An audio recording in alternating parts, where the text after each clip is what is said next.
Have you heard that popular phrase lately? The math isn't mathing. In other words, something's not adding up.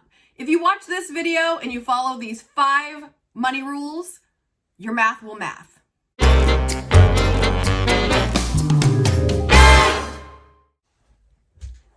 Math doesn't have to be fancy, you guys. Let's do what works. Number 1 is live below your means. Your math will certainly math if you always spend less than you earn.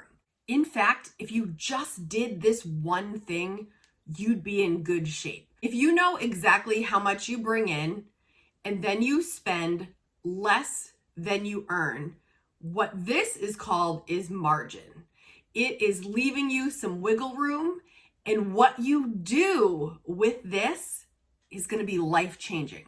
So the goal when you're trying to live below your means, right? If you're trying to save money, if you're a person, you're not trying to save money, this video is not for you. But if you're a person that wants to save money, you want to be in a better financial situation, you've got to know exactly how much you're bringing in, and then you've got to take your expenses and you're going to try to lower that as much as you can to create this gap. As I've talked about before, the power is in that gap. We've got to make that gap work for you. I'm going to get more into it as we go along. Number 2, budget. You must budget. This process is very important, and once you get into a routine, it's like second nature. If you're new here on this channel, you will know I focus hard on the budget because it's truly changed my life. I'm a single parent. I was terrified when this first happened. How am I going to do this? And if I had not started budgeting, I would have no clue where I stood financially.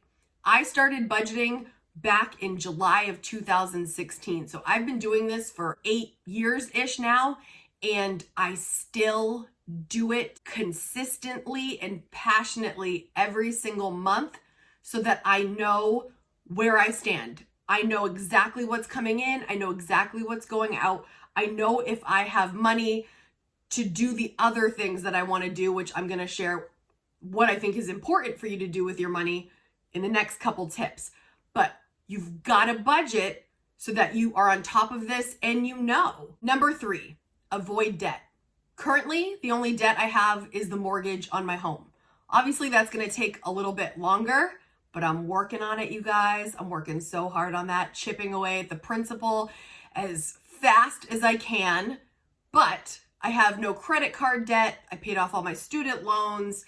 I don't borrow money from people.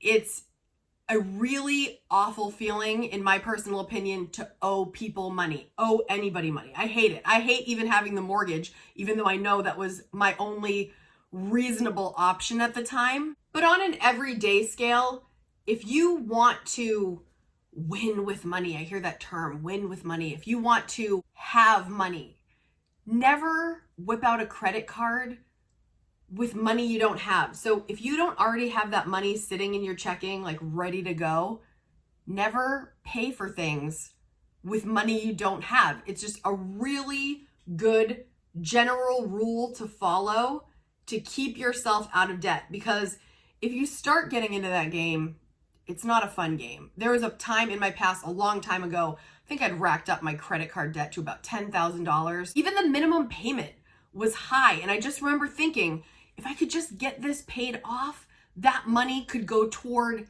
anything other than my minimum payment interest. Like, how horrible. Couldn't stand it. Avoid debt. Use that money instead toward the things that are going to be more important. And I'm going to share 2 things that I think are super important next. The next money rule is to secure your emergency fund. I talk about this a lot on the channel because, especially with everything we've been through in the last few years, you just never know what's going to happen. You want to protect yourself, and you want to make sure that if it goes down, if it hits the fan, you're going to be covered. So the emergency fund for me has really brought a sense of peace and not panic and not losing sleep at night knowing that I have this. There's always debates about how much you should have in your emergency fund. I'll tell you what I did. I added up all the household items in my budget, if you're familiar with it. If you're not, your mortgage, your insurances, transportation, all your basic needs, utilities, all the things that if you lost your job tomorrow or had a medical emergency, that you would still have to pay.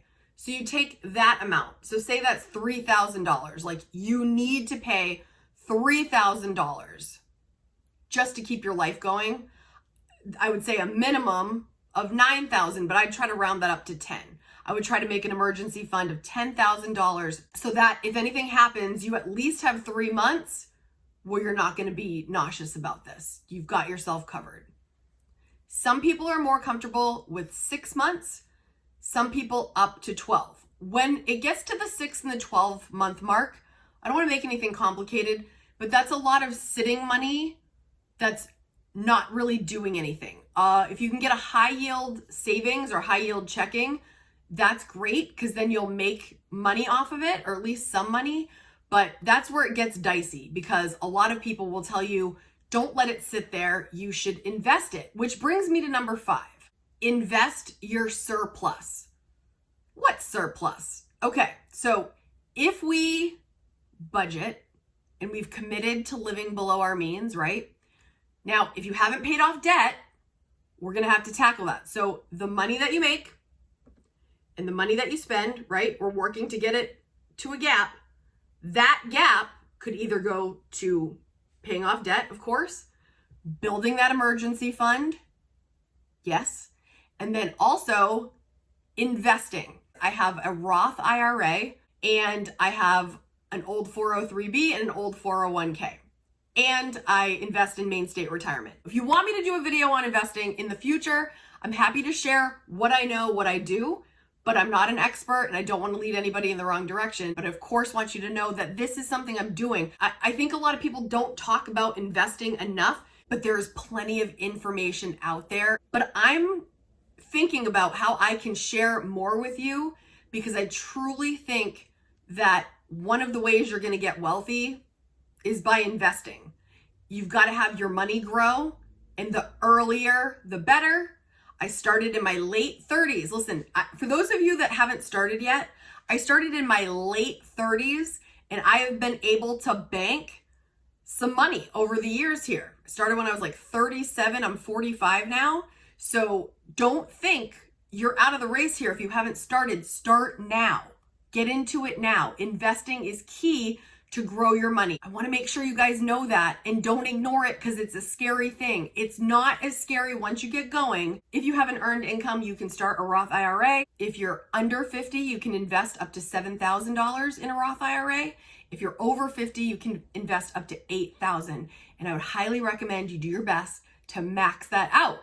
A lot of people write me comments along these lines. Kate, I want outside the box tips, or Kate, I want to hear tips I've never heard before. I get it. I want that too. But the truth is, if you do these 5 things, if you commit to living below your means, right there, you're not going to overspend. You're spending less than you earn. If you budget, you're going to have your house in order, your financial house in order, because you're telling your money where to go. It's not a question. If you avoid debt and you stop letting debt take up your precious cash flow, if you secure your emergency fund, so if, something happens, you don't have to panic. You're prepared.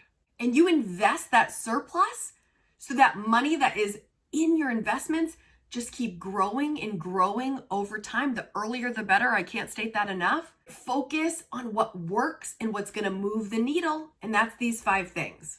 Of the 5 things I mentioned in this video, what's one thing that when you think about it, you could probably focus a little bit more on to improve your finances? Let us know in the comments. The math is going to math. If you follow these 5 money rules, keep it simple. Sometimes the most simple is the most effective. Thanks for stopping in for your weekly dose of frugal inspiration. I'm going to leave another video for you right here to watch next. Bye, guys.